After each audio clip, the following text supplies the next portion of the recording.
नमोस्तु मंगलम। सर्वमंगलमांगल्यं सर्वकल्याणकारकं प्रधानं सर्वधर्माणां जैनं जयतु शासनं जैनं जयतु शासनं जैनं जयतु शासनं। नमोऽस्मै साराय स्वानुभूतिया चकास्ते चित्स्वभावाय भावाय सर्वभावान्तरचिते सर्वभावान्तरचिते सर्वभावान्तरचिते।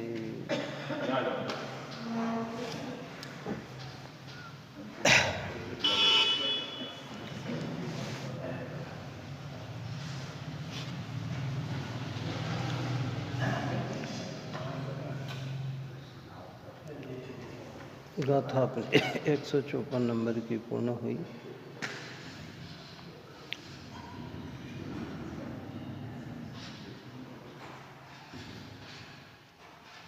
इसमें ये बात कही थी कि जो परमार्थ से तो बाहर है, अर्थात अपने चैतन्य स्वरूप को तो अनुभव नहीं करते हैं और व्रत तप आदि को ही मुक्ति का कारण जानते हैं, वे पुण्य की ही इच्छा करते हैं, लेकिन उससे मोक्ष की प्राप्ति नहीं होती है।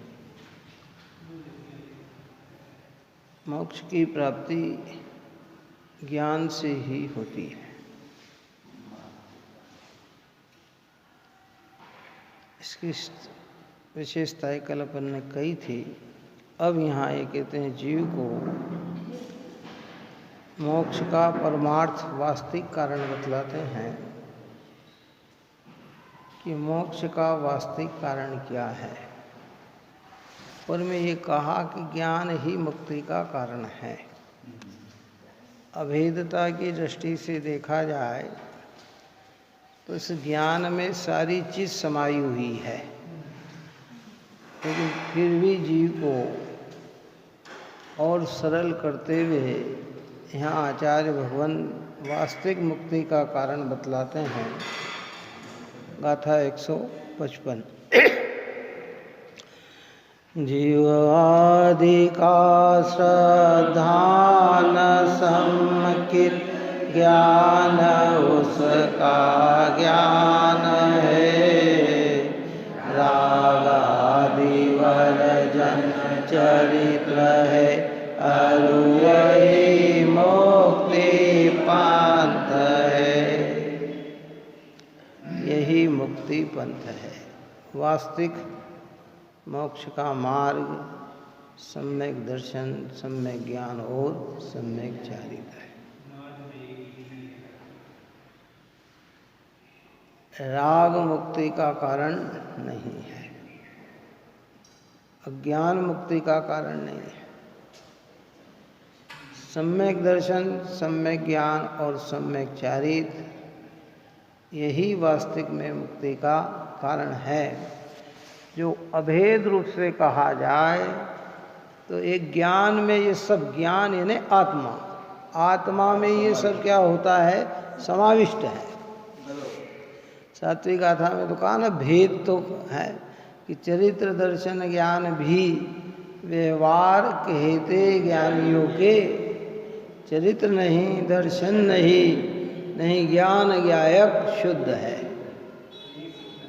ये सम्यक दर्शन, सम्यक ज्ञान, सम्यक चारित्र भी व्यवहार ज्ञानियों के कहते हैं। जब अभेद निर्विकल्प स्वरूप में, तो वहाँ तो एक ज्ञान ज्ञान ज्ञान का ही अनुभव है, उसी में ये सब चीज समाई हुई है और यही मुक्ति का पंथ है।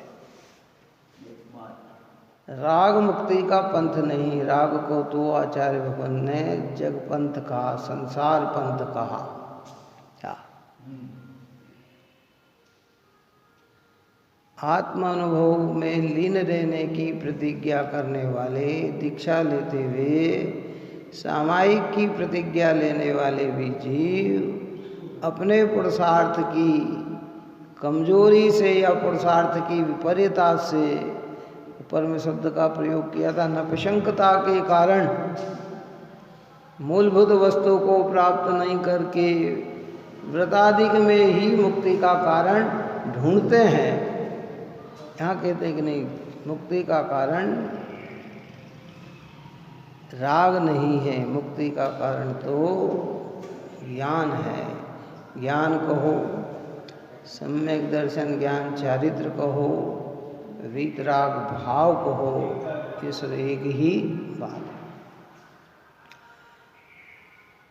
और ऊपर में अपन ये चर्चा करते आए हैं कि जहाँ जहाँ शुद्धता की वृद्धि होती है, वहाँ वहाँ पहले शुभ भी बढ़ता है और फिर धीरे धीरे शुद्धता में और मग्न होते हैं तो भारी शुभ क्रिया भी घटने लगती है।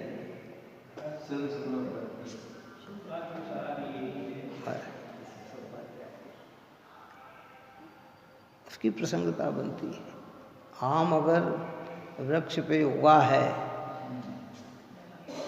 खाने योग्य तो आम ही है, लेकिन ऐसा कभी नहीं हुआ कि आम उगा हो और पत्ते आए ही नहीं हो।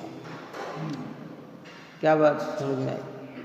कि नहीं साहब खाली आम आम दिख रहे हैं, हमें पत्ते तो नज़र ही नहीं आ रहे हैं। कि नहीं भाई, जब आम उगेगा बढ़ेगा तो वृक्ष तो हरा भरा होगा ही, पर खाने योग्य क्या है? आम है। हम रस काय का बनाएंगे कि आम का बनाएंगे, पत्ते का नहीं बनाएंगे। क्यों है? ऐसे ही जहाँ अंदर में वितराग भाव बढ़ेंगे तो सराग भाव, पुण्य भाव, दया का, दान का, पूजा का, भक्ति का, व्रत का, नियम संयम भूमिका के अनुसार यथेष्ट बढ़ेंगे। मुनि की भूमिका में मुनि जैसे, व्रतियों की भूमिका में व्रतियों जैसे, और अव्रत की भूमिका में अव्रत जैसा शुभाचार तो उसके जीवन में होगा होगा और होगा। परंतु खाने योग्य तो, सेवन करने योग्य तो शुद्धात्मा ही है, राग सेवन करने योग्य नहीं है। क्या पता? बाजार से कई बार आम लाते हैं, कच्चे आम भी लेके आओ, चाहे वो मुरब्बे के लिए लाओ, अचार के लिए लाओ, और उसके साथ पत्ते भी आए और है। पर हम पत्ते को ले भी आए तो उसका उपयोग करेंगे कि फेंकेंगे? और लेते वक्त भी पत्ते का क्या विचार करेंगे कि ये इसका, और एक भी पत्ता अगर आपने आम के उसमें डाल दिया तो आपकी सारी व्यवस्था, स्वाद सारा आपका क्या होगा? बिगड़ जाएगा, बिगड़ जाएगा। कि नहीं बिगड़ेगा? चलो बताओ, तो बिगड़ जाएगा। उसकी प्रक्रिया है। ऐसे ही कहते हैं भगवान क्या, जीवादि का श्रद्धान संकीत ज्ञान उसका ज्ञान है, रागादि वर्जन चरित्र है, और यही मुक्ति पंथ है। सीधा मार्ग दिया है।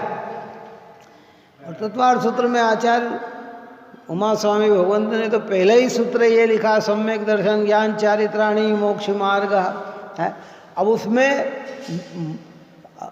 वस्तुतया वस्तु के स्वरूप की अनुभूति रूप है, उस अनुभूति के साथ विकल्पात्मक तत्व प्रतीति रूप है क्या, लेकिन जीव उसको न समझकर वो अन्यथा को लेता है।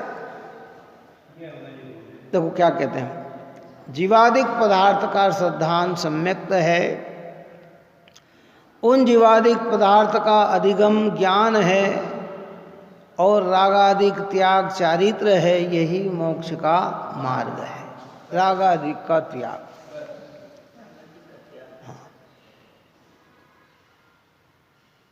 अब क्रमानुसार, अब रागादि कहाँ तक बोलो? हाँ, बुद्धिपूर्वक रागादिक भाव छठे गुण स्थान तक, अबुद्धिपूर्वक रागादिक भाव 10वें गुण स्थान तक। कहाँ तक? बुद्धिपूर्वक है, चौथे गुण स्थान में बुद्धिपूर्वक भूखे को भोजन कराना, प्यासे को पानी पिलाना। बुद्धिपूर्वक क्या बुद्धिपूर्वक होते हैं? बुद्धिपूर्वक कार्य होता है, लेकिन वह राग है, वो मेरा स्वभाव नहीं। जब भूखे को भोजन कराने का भाव कौन से गुण स्थान तक?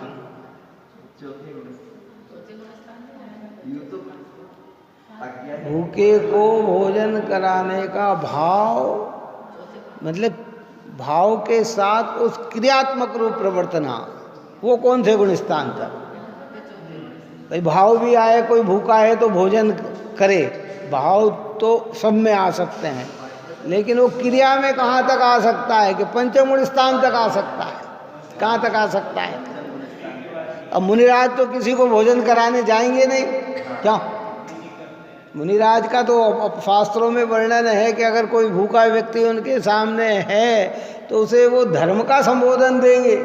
इस पीड़ा में तुम समता भाव रखो, पाप के उदय में ये मिला है, पर वो कहीं उन्हें भोजन कराएंगे ऐसे उनके गुण स्थान मूल गुणों में है ही नहीं।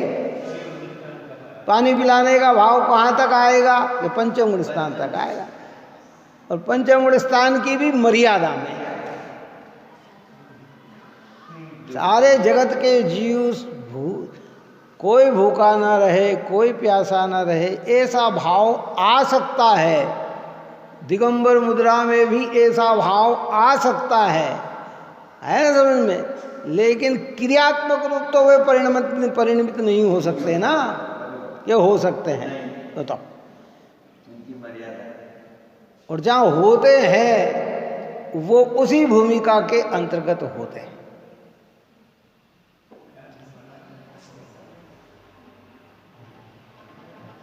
वृद्ध ग्लान मुनि हो, रोगी मुनि हो, अशक्त मुनि हो, है जिससे खड़ा न रहा जा रहा हो तो दो मुनि खड़े होकर पकड़कर वो हार कर ले, कैसा है? ये उनकी भूमिका में आ सकते हैं, लेकिन वो किसी गृहस्थ को तो नहीं, बच्चों को टाफी तो नहीं दे सकते, क्या ये दे सकते? हाँ,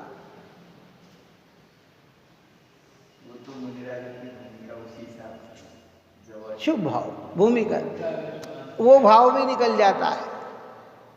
अब वहाँ उत्कृष्ट भाव और अबुद्धिपूर्वक छठे गुण स्थान में राजों को 28 मूल गुणों के पालन करने का भाव, और उसके बाद अबुद्धिपूर्वक 10वें गुण स्थान तक अभिप्राय में परिणामों में प्राणी मात्र का कल्याण हो, सारे जगत के देव धर्म गुरु के प्रति अति अनुराग, भक्ति, विनय का परिणाम सहज चलता है, जो उनकी पकड़ में भी नहीं। तत्व चिंतन, तत्व विचार सूक्ष्म प्रकार से वो सारा चलता है, और उसके बाद तो वो राग भी निकल जाता है।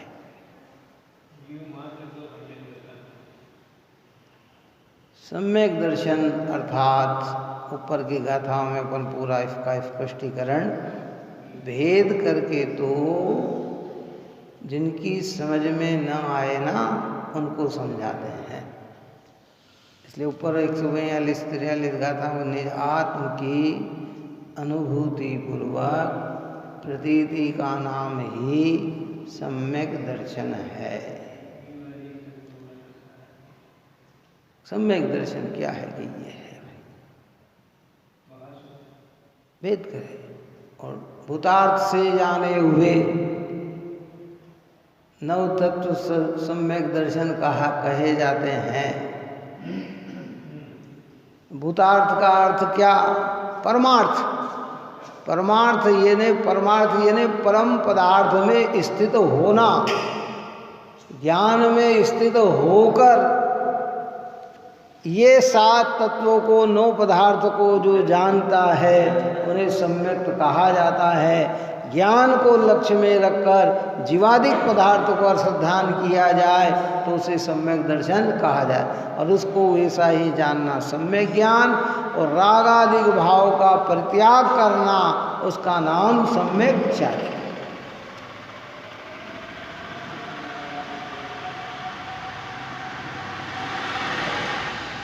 टीका में कहते हैं मोक्ष का कारण वास्तव में सम्यक दर्शन, ज्ञान और चारित्र है। वास्तव में, वास्तविकता में देखा जाए मोक्ष अर्थात क्या? पूर्ण निर्मल दशाओं का प्रकट होना, आत्मा की ओरिजिनल दशा प्रकट हो जाना, शरीर, इंद्रिय, मन, वाणी, संयोग, कर्म, नवकर्म, पुण्य पाप सारे भाव से विमुक्त हो जाना, जहाँ आत्मा आत्मपने से अविचल अनंत सुख को भोगे, उसका नाम मोक्ष है। उस मोक्ष का कारण कोई बनता है, हेतु कोई बनता है, तो वो सम्यक दर्शन, सम्यक ज्ञान और सम्यक चारित्र है। ये सब ये बात तो हमने कई बार सुन ली, कि सुन तो ली है, लेकिन इस पे हमें अमल और प्रतीति हमारी इस पे बनना चाहिए, और कोई दूसरा का। अगर मुझे अपने जीवन को वास्तविक सौख्यमयी बनाना है तो मुझे सम्यक दर्शन, ज्ञान, चारित्र को ही प्राप्त करना है। और इसलिए भक्त व्यवहार में भी भगवान से यही इच्छा रखता है कि मेरे न चाहा कछु और ईश, रत्नात्रय निधि दीजे हे ईश्वर। हे भगवान, हे परमात्मा, हे परमपिता परमेश्वर, मुझे और कुछ नहीं चाहिए। एक ही भावना है कि मेरे अंदर सम्यक दर्शन, सम्यक ज्ञान और सम्यक चारित्र की प्राप्ति हो। क्यों कि यही मुक्ति का कार्य। मुक्ति कहो, पूर्ण सुखपना कहो, पूर्ण वितरागपना कहो, पूर्ण निर्मलता कहो, पूर्ण आनंद कहो, ये सब एक ही बात है। मुझे ये प्राप्त हो। उसमें सम्यक दर्शन तो जीवादिक पदार्थ के श्रद्धान स्वभाव रूप ज्ञान होना, परिणमन करना है। सम्यक दर्शन क्या है कि भाई जीवादिक पदार्थों के श्रद्धान स्वभाव रूप, जैसा तत्वों का स्वरूप है वैसा ही श्रद्धान और ज्ञान का होना। आश्रव का जो स्वभाव है उसे आश्रव रूप मानना, जीव का जो स्वभाव है वो जीव रूप मानना, अजीव का जो स्वभाव है वो अजीव मानना, बंध का स्वरूप बंध रूप जानना, संवर, निर्जरा और मोक्ष का स्वरूप जैसा है वैसा जानना। मोक्ष का स्वरूप अन्य मतों में काल्पनिक है। भगवान में समा जाने का नाम ही मोक्ष मानते हैं। कुछ दिन वहाँ विश्राम करते हैं, पुनः भगवान फिर उन्हें नवीनीकरण के लिए भेज देते हैं कि ये मोक्ष का स्वरूप। मोक्ष का स्वरूप शाश्वत होता है अनंत काल के लिए, फिर कभी भी, क्योंकि अनंत काल का अंत ही नहीं होता है। क्योंकि अनंत काल तो कितने काल के लिए, कि 10-20 काल के लिए जाएंगे, कि अनंत काल जिस काल का, और जब अनंत काल कहा है इसका मतलब उसका अंत ही नहीं होते हैं।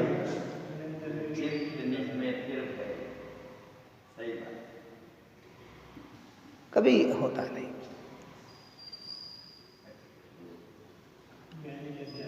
ऐसे सुख की प्राप्ति। जीव का स्वरूप जीव रूप,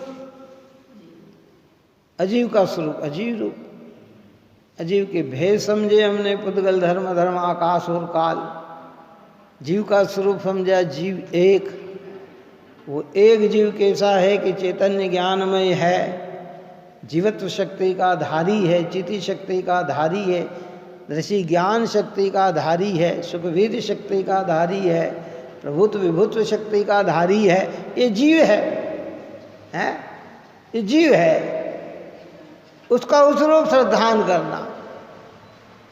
जितना भी चर्म चक्षु से दिख रहा है ये सब क्या है, ये सब इंद्रियों के माध्यम से जितना भी पकड़ में आ रहा है ये सब पौद्गलिक ही है, इनको इस रूप ही श्रद्धान करना। चलने में निमित्त धर्म द्रव्य, ठहरने में निमित्त अधर्म द्रव्य, रहने में निमित्त आकाश द्रव्य, परिणमन में निमित्त काल द्रव्य, उनका उस रूप श्रद्धान करना।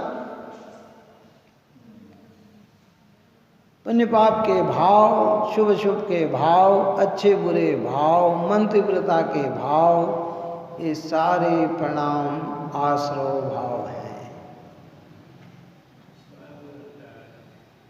इनमें उपयोग टिकना ये बंद भाव है।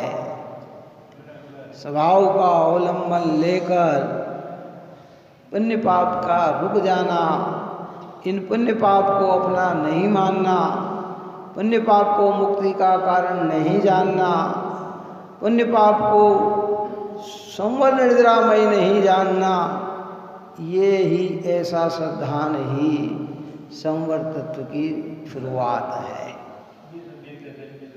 और ऐसे श्रद्धान में ठहरना ये निर्जरा है, और संपूर्ण कर्म का झड़ जाना, संपूर्ण विकार का छूट जाना, यही मोक्ष है। ऐसे 7 तत्वों का जो का त्यों श्रद्धान करना, ऐसा जानना, यही सम्यक दर्शन, सम्यक ज्ञान है। और जीवादिक पदार्थ के ज्ञान स्वभाव रूप ज्ञान का होना, परिणमन करना, सो ज्ञान है, और ये सम्यक ज्ञान है।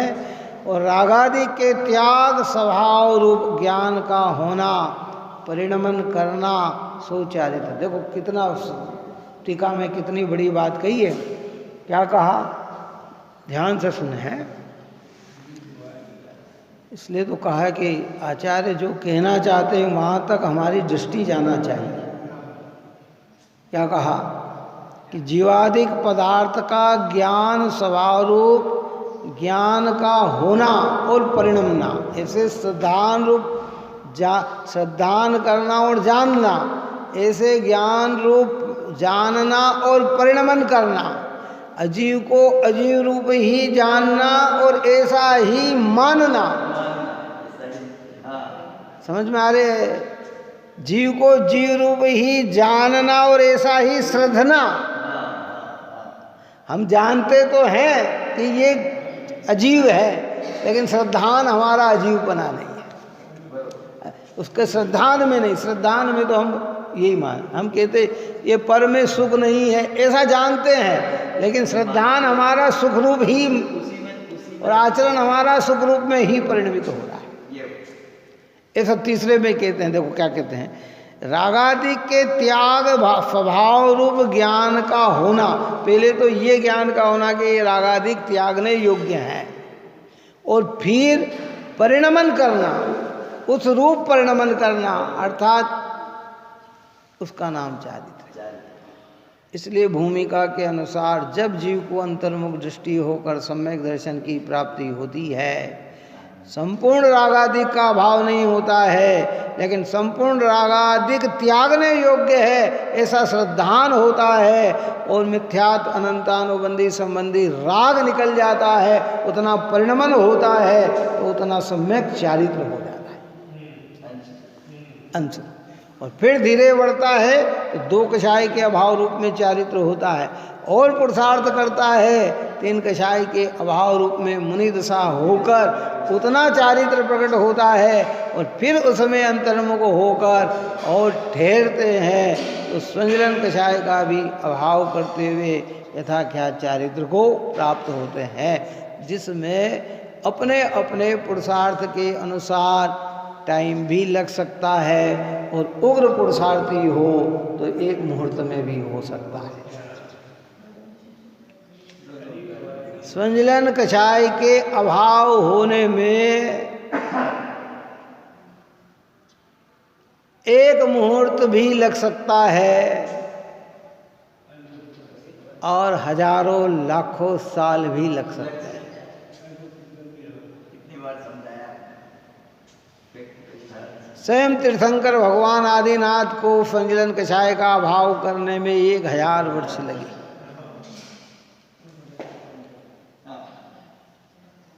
और पूर्व की पर्याय में भी, ये तो वर्तमान पर्याय में, कहाँ से आए थे आदिनाथ भगवान? कहाँ से आए? सर्वार्थ सिद्धि से आए। तो सर्वार्थ सिद्धि कौन जाता है? मुनिराज ही जाते हैं। तो उन पर्याय में भी उन्होंने मुनिपने का, थे तो 3 कछाई के अभावी ना। भरत जी के उसमें आता 2000 वर्ष तक पूर्व में उन्होंने मुनि दीक्षा धारण करके घोर तपस्चरण किया। कितना किया? तो सर्वार्थ सिद्धि गए। और ये तो 8 भव से ही सम्यक दृष्टि बने हुए हैं सारे जीव। बाहुबली का, आदिनाथ भगवान का, भरत जी के है, ये तो कई भव है। बस स्वर्ग से आए, मनुष्य बने, मनुष्य बनकर फिर साधना की, फिर कमी रह गई, फिर स्वर्ग चले गए, फिर मनुष्य बने, फिर कार्य किया, कमी रह गई, फिर तो 8-8 भव बाद जाकर मुक्ति हुई। इतने भव बाद जाकर। और ऐसा नहीं छोटे मोटे भव धारण किए हों। ऊंचे ऊंचे देवों में सम्यक दृष्टि तो वैमानिक देव बनता है जहाँ की आयु ही सागर की होती है। बात समझ में आई कि नहीं आई? तो कितना समय लगता है।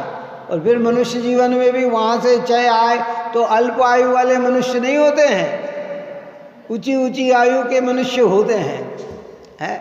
ये तो आप और हम अभागे हैं कि मनुष्य जैन कुल पाया, ये तो भाग्य है, लेकिन अल्प आयु पाई ये भाग्य नहीं है।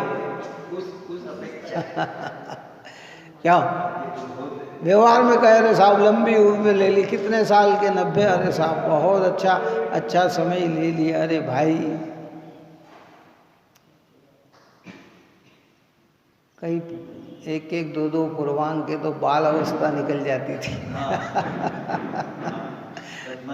हाँ है, हजारों वर्षों की तो बाल अवस्था निकल जाती थी है। अब तो क्या है, मनुष्य जीवन पाया ना पाया सब एक हो जाता है। न व्यवहार समझ पाता है, न परमार्थ समझ पाता है। आया था है और उसी में अपना पूरा जीवन खत्म करके आगे की ओर गमन कर जाता है, पता ही नहीं लगता है। और उसमें भी आप और हम, हमारे जैसे अज्ञानी जीव, तो हम इसमें भी संतुष्टि तो हो जाता है कि हम सब कर लिया, सब कर लिया। अरे क्या कर लिया? तो यहाँ ये कहते हैं कि भाई अतः इस प्रकार ये फलित हुआ कि सम्यक दर्शन, ज्ञान, चारित्र्य तीनों एक ज्ञान ही भवन परिणमन है। इसलिए ज्ञान ही मोक्ष का परमार्थ वास्तविक कारण है। ये तीनों एक ही है, एक से हटके नहीं है। कौन? सम्यक दर्शन, सम्यक सुदर्शन ज्ञान समभाव सम्यक आचरण, सब आत्मा की अवस्थाएं आत्मा ही है शरण। ये सब आत्मा की अवस्था है, आत्मा ही है, ज्ञान ही है, ज्ञान से बाहर कहीं नहीं है। इसलिए जहाँ ज्ञान को मुक्ति का कारण कहा, वहाँ अभेद दृष्टि से ये सब उसमें समा जाते हैं। और शिष्य को कठिन लगे तो भेद दृष्टि करके समझाते हैं कि सम्यक दर्शन, सम्यक ज्ञान और सम्यक चारित्र्य मुक्ति का मार्ग है। एक ज्ञान में सब समा गए। कौन समा गए? सब समा गए। ज्ञान मतलब अनंत गुणात्मक वस्तु चिन्मात्र चैतन्य जो है वो आत्मा। क्योंकि समय सार ग्रंथ में अनेक गाथा आएगी जिसमें ज्ञान और आत्मा में भेद नहीं डाला। ज्ञान कहा यानी आत्मा समझना, आत्मा कहा यानी ज्ञान समझना, उसमें सब समाविष्ट है। कठिन लगे तो भेद करके समझना और सरल लगे तो अभेद।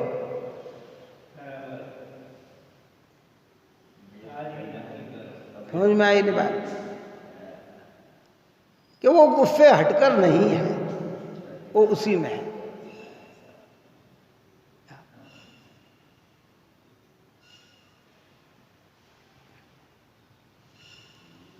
कि छेड़ालकार ने क्या लिखा सम्यक दर्शन ज्ञान निश्चय परिवार के पढ़ द्रव्यंते भिन्न आप में रुचि सम्यक भला है। आप रूप को जान पनोसो सम्यक ज्ञान कला है। आप रूप में लीन रहो थिर सम्यक चार्य सोही। अव्यवहार मोक्ष मग सुनिए हेतु नियत को होई।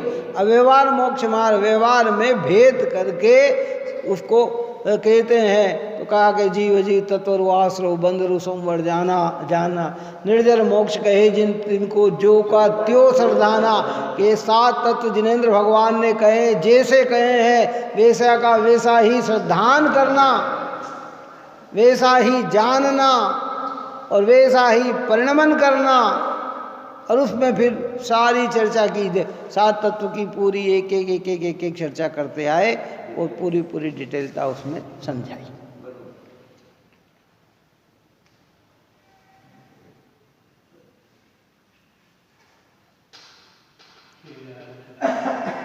आत्मा, अभी ऊपर में पढ़ने का कलश चलाया था, आत्मा ज्ञानम स्वयं ज्ञानम ज्ञाना नित्य करोति किम पर भावश्य कर्तात्मा मोह्यम व्यवहारी नाम। ये तो मोहियों का व्यवहार अज्ञान बोलता है कि रागादिक भाव मैं हूँ और मैं इनका करता हूँ। कि आत्मा तो वास्तविकता में कैसा है, ज्ञान है और मैं स्वयं ज्ञान। जब आत्मा ज्ञान कहा तो अनंत आत्मा आ गए और स्वयं कहा तो मैं स्वयं उसमें आ गया। ज्ञाना नित्य करोति किम, के ज्ञान के अलावा मैं अन्य क्या कर सकता हूँ। उस ज्ञान में ये सब चीज छिपी हुई है, सारी चीज छिपी हुई है और यही मुक्ति का मार्ग है, दूसरा नहीं है। और इस भूमिका के अनुसार जिस भूमिका में ज्ञानी रहते हैं, अभी कहा ना कि जब आम लगता है डाली पे बढ़ता है तो पत्ते तो उसमें आते ही आते हैं। ऐसा कभी नहीं होता कि पत्ते आए ही नहीं और आम लग गए हों। ऐसे भूमिका के अनुसार जब सम्यक दर्शन होगा तो उस भूमिका का सदाचार तो उसके जीवन में आएगा ही आएगा। बात आ रही समझ में? क्या सोचो विचार करो।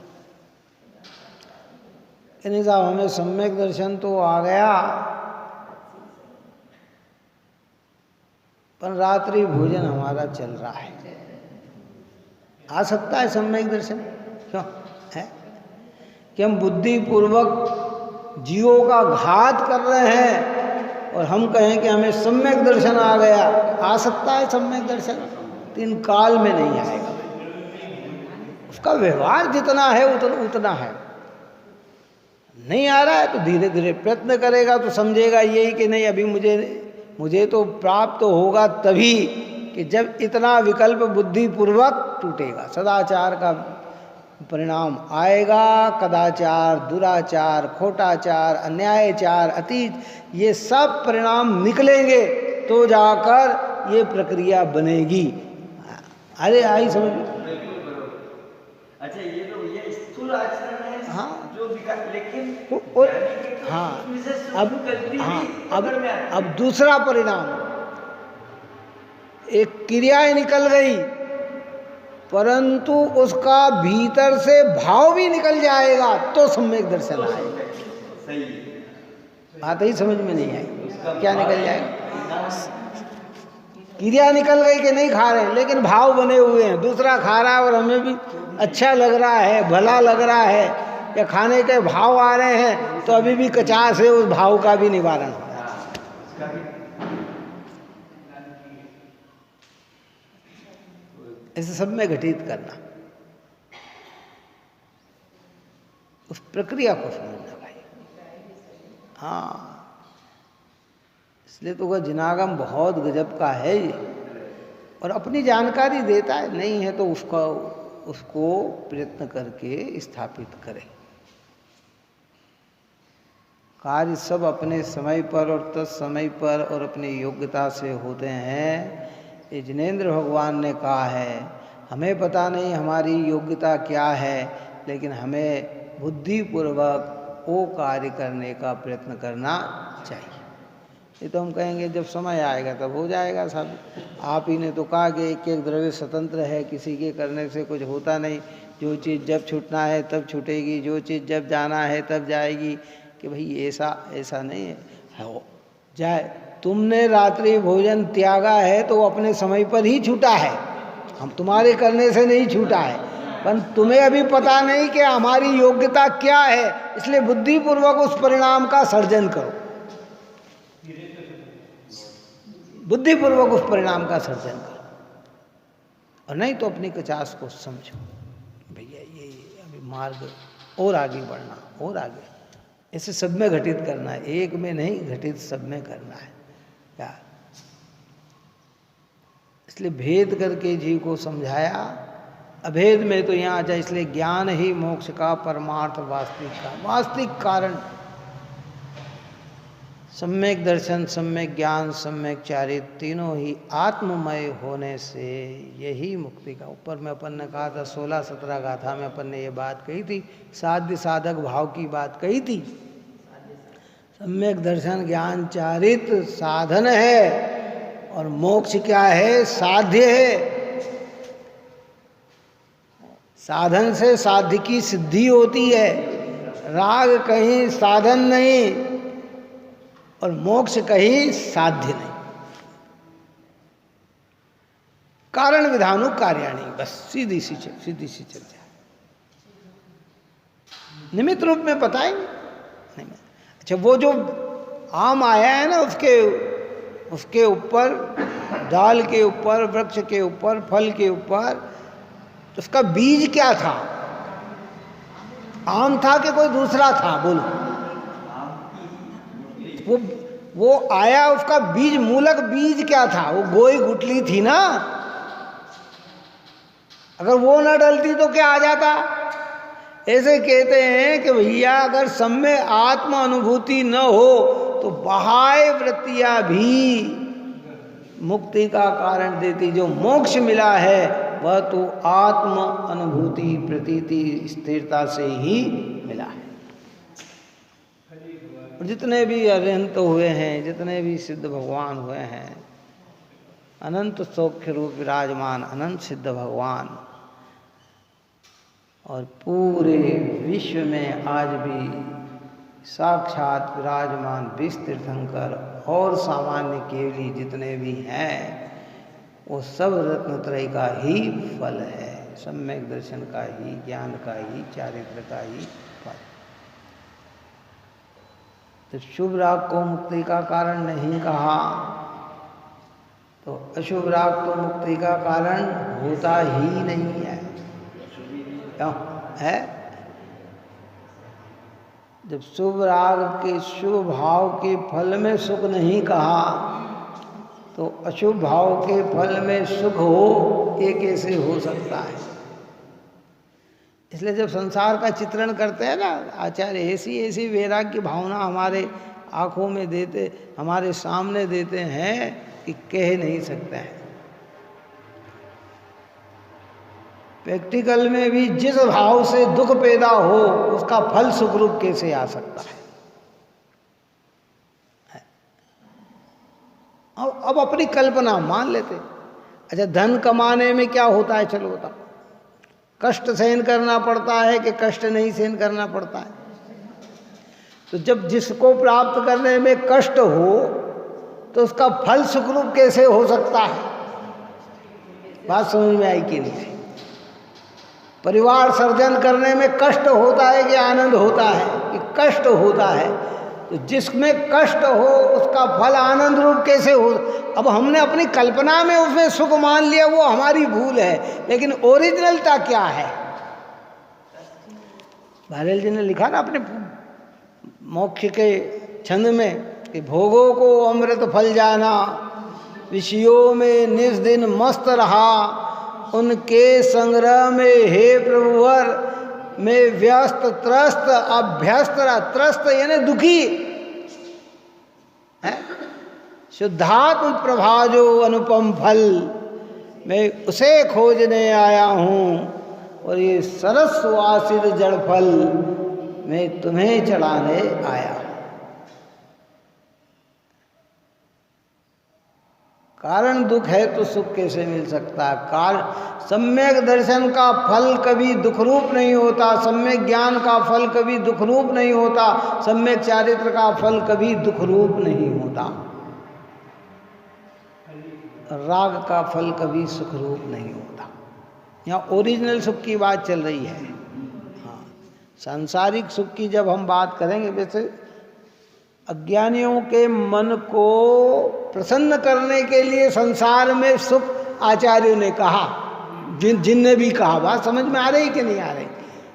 कि अब उनकी अगर आचार्य के अभिप्राय से देखे तो उन्होंने उनके इसमें तो स्पष्ट भरे बात में ये आता है कि चहुगति जीव दुख भरे है, परिवर्तन पंच करे है, सब विधि संसार असारा, या मैं नहीं सुख लगा।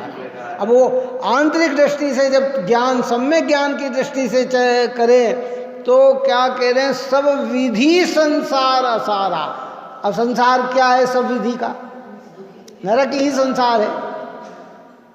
बोल, ये तिरंज पर्यायी संसार है क्या? मनुष्य पर्यायी संसार है? अरे चारों ही गति और सब विधि से ये संसार असार है। किसी भी प्रकार से यह संसार सार रूप नहीं है। अपनी अपनी कल्पना में आप और हम बैठे हैं, क्या करें जी? घबराना नहीं। सारे प्रसंगों को हम बदल दे ऐसी ताकत हमारी नहीं है, लेकिन सारे प्रसंगों से दृष्टि बदल दे ऐसी ताकत हमारी है। बस सब चीज छोड़ दें। अभी भोजन में सुख नहीं है, ऐसी दृष्टि कर सकते हैं, भोजन नहीं छोड़ सकते। बताओ, छोड़ सकते हैं? भोजन कब छूटेगा? हाँ, मुनि दशा में भी भोजन एक टाइम रहेगा, है, और स्वरूप में ठहर जाएंगे और स्थिर केवल ज्ञान हो जाएगा तो अनाथ तब छूट जाएगा। लेकिन भोजन सुख स्वरूप नहीं है। ये कब दृष्टि बनेगी कि ये अभी बन सकती है। संयोग क्रमानुसार छूटेंगे। बुद्धिपूर्वक जितना जितना छोड़ सके उतना छोड़ेगा, अबुद्धिपूर्वक जितना बना है वो बना रहेगा।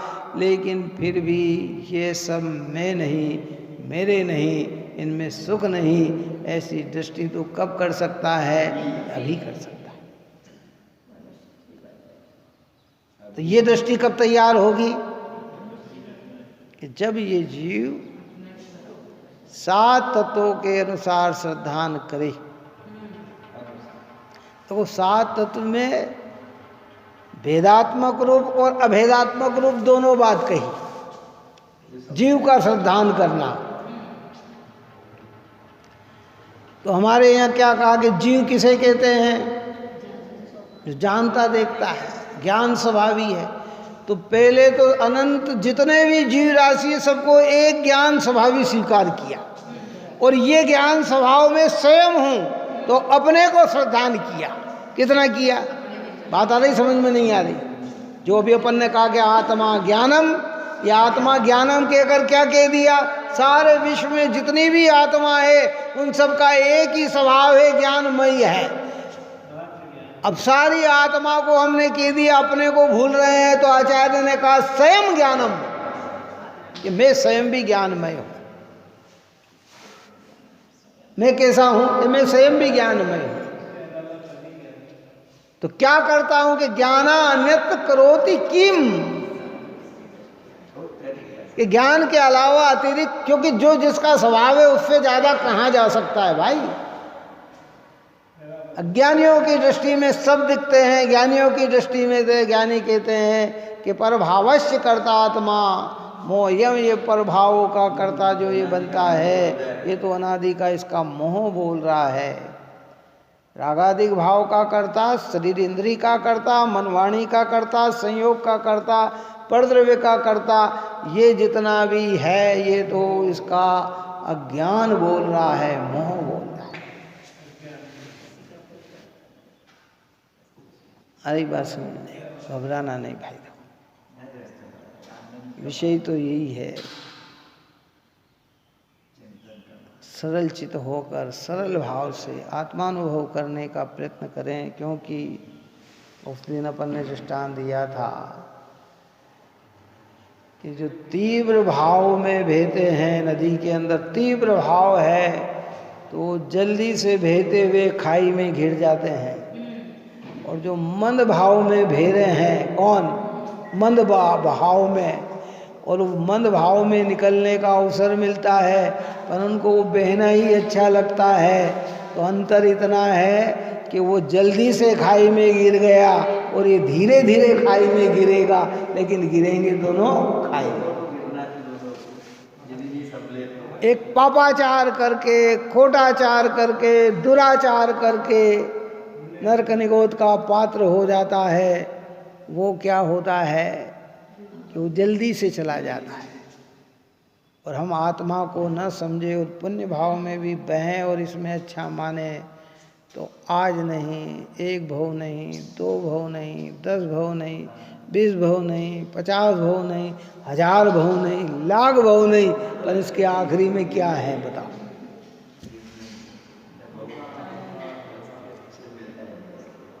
ये तो बहुत बात कह दी लाख भव की।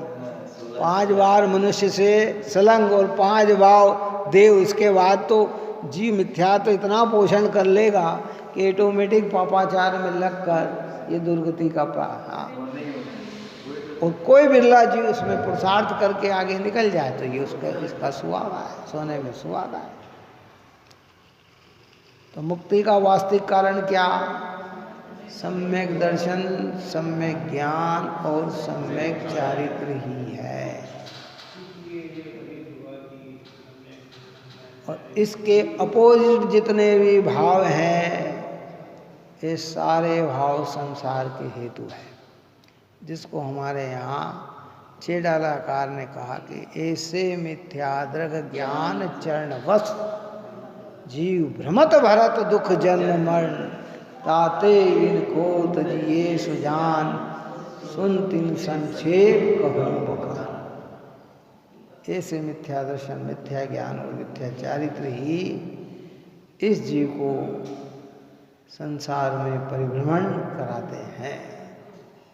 इनके वशीभूत होकर और संसार में परिभ्रमण कराते हैं तो क्या जीव भ्रमत भरत दुख जन्म मरण, जन्म मरण के दुख को भोगता हुआ भ्रमता है, भटकता है।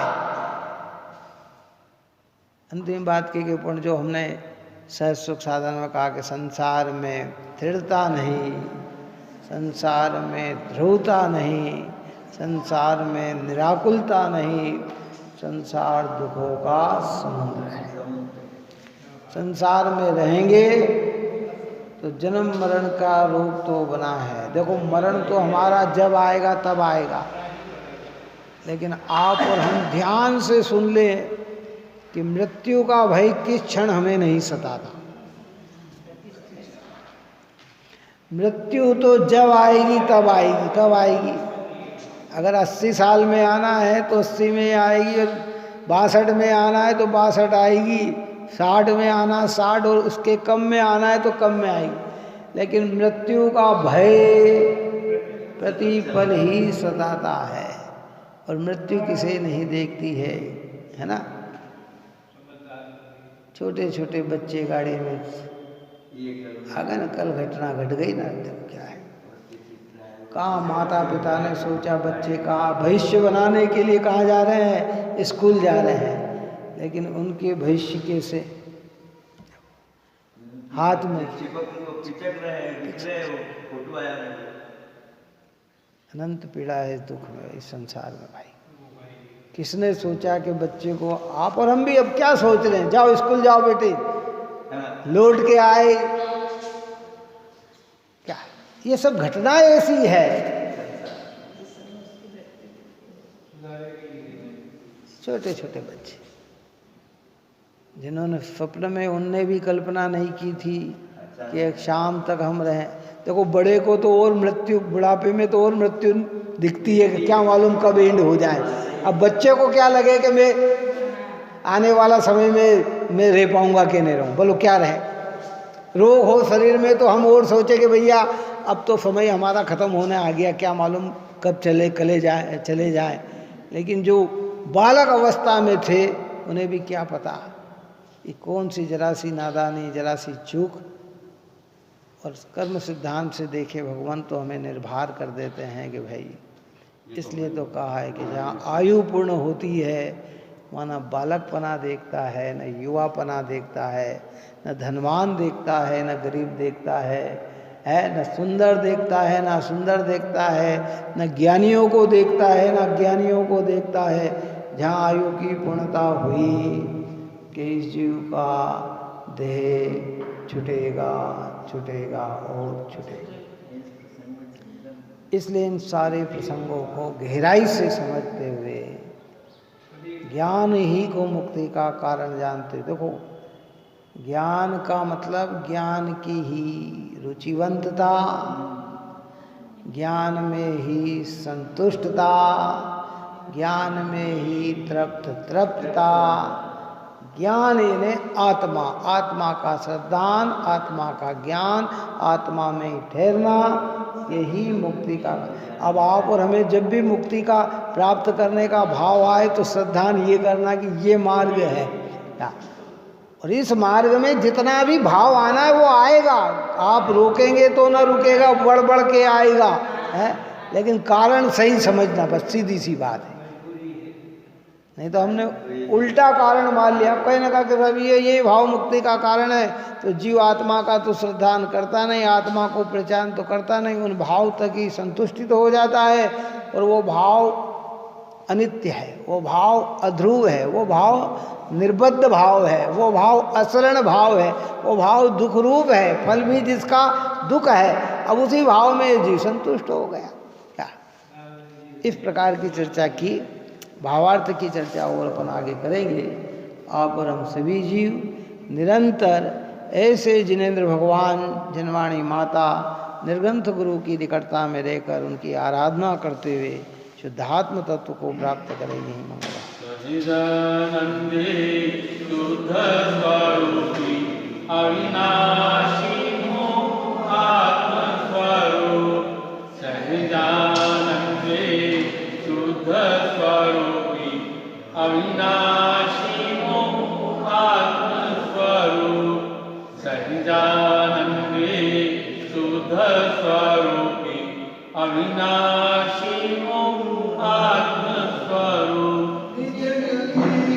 निज में बताई यह अनंत उपकार है, उसके लिए जिनवाणी माँ को वंदना शत बार है, वंदना शत बार।